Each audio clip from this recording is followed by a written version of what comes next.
Hi everyone, I am Shanta Critchlow.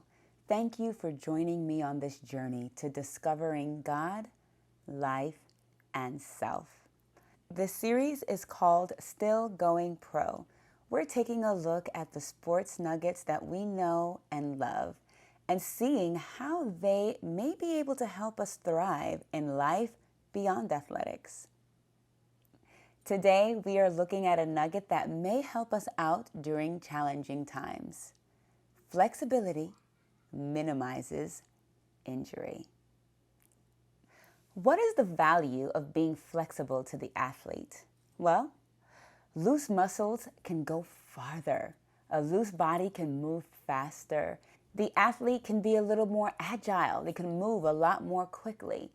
Without the restrictions of tightness on the body, the athlete can do a lot more.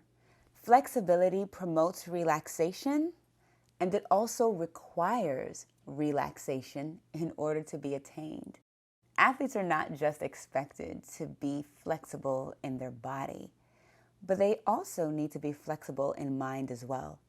Think how many different coaches an athlete would have to play for during their career. Every time that athlete has to adjust to a coach's style and their way of doing things, sometimes there are changes that have to be made in the middle of a game or in the middle of a meet.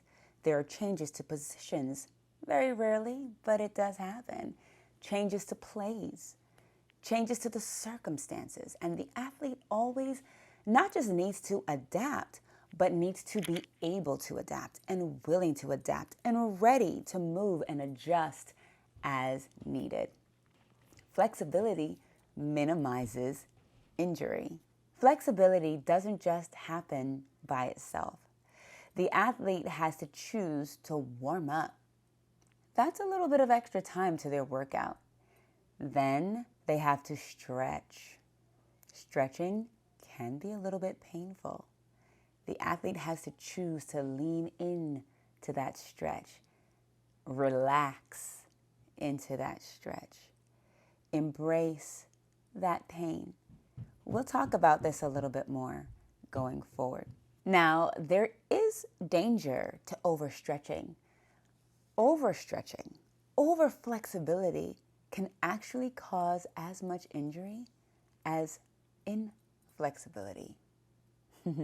When the athlete is overflexible, then there is less support for their joints. That means less stability. Stay tuned. We'll get into that a little bit more. So how does this concept of flexibility minimizing injury apply to our life beyond athletics? I think the year 2020 has been the greatest teacher of being flexible. There have been not only changes, but so much uncertainty, so many plans that were put in place and then had to change, so many plans that were put in place and then had to be canceled, so many different things that we just had to operate differently in 2020, and who knows for how long. But here's the thing. Flexibility is not only applicable during a global pandemic. No matter what is going on in our life, because life is so fluid and constantly changing, we always have to be embracing flexibility. Let's take today, for example. For a moment, I did not think that this video was going to get recorded. The reality is that life is constantly moving because our life, our world around us is alive.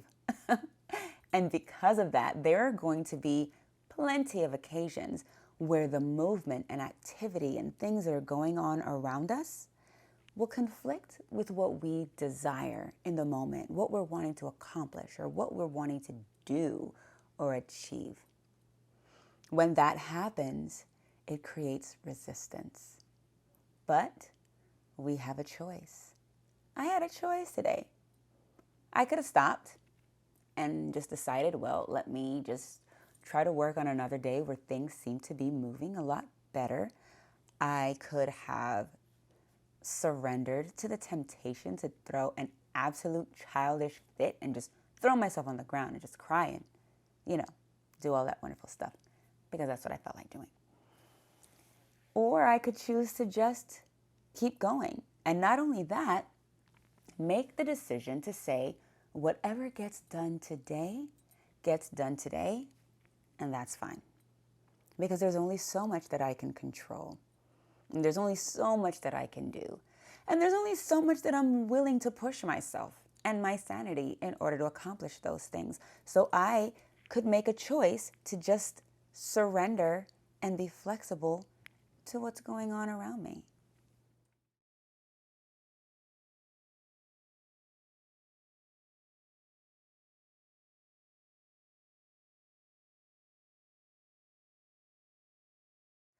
Life is constantly changing, from individuals growing, businesses changing, our careers, our environment, our neighbors. The world is alive, and living things tend to move. We can either be destroyed in the shuffle, or we can be flexible and grow. We should always have a mind and an attitude that is open to change, one that is willing to ride the flow without panicking.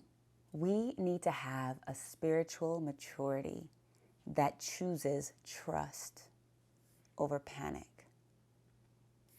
Now, let's talk about this concept of over-flexibility, because being flexible does not mean compromising our morals, compromising our standards, going with whatsoever the culture is leading us in. That is over-flexibility, and that too can cause damage. We do not want to be infants tossed back and forth by the waves, thrown here and there by every wind of teaching and by the cunning and craftiness of people in their deceitful schemes. That's Ephesians 4, verse 14.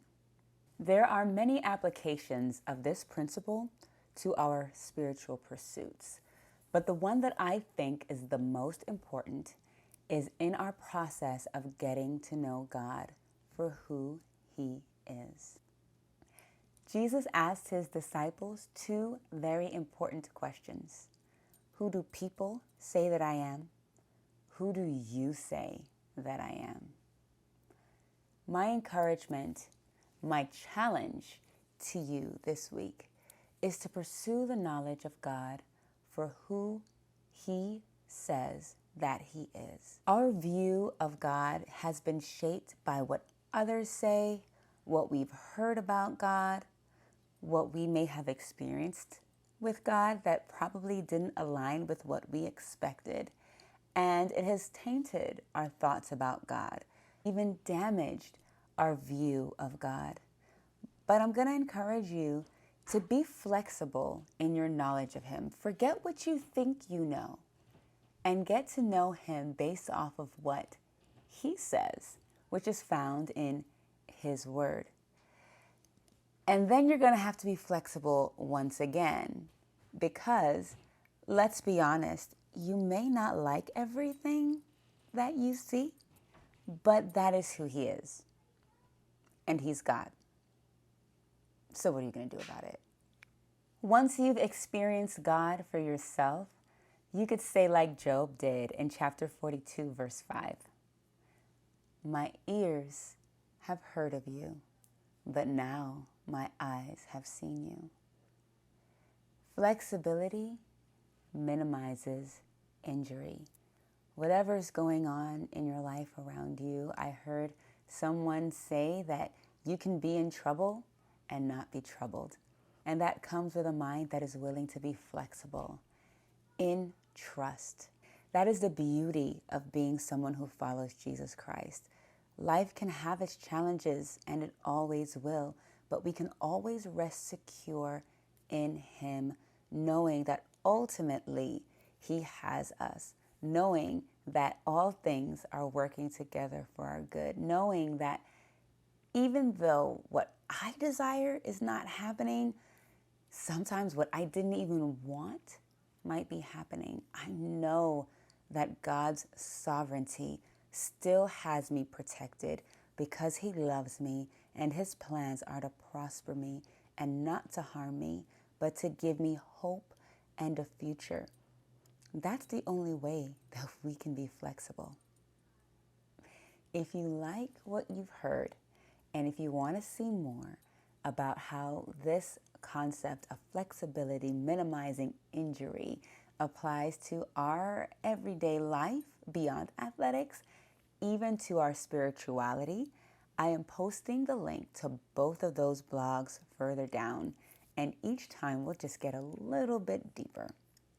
Thank you so much for joining me. We are on this journey of discovering God and life and self. I look forward to seeing how we grow together. This is going to be fun. So join me next time in this series, Still Going Pro. And remember, we are so spoiled by God. Bye.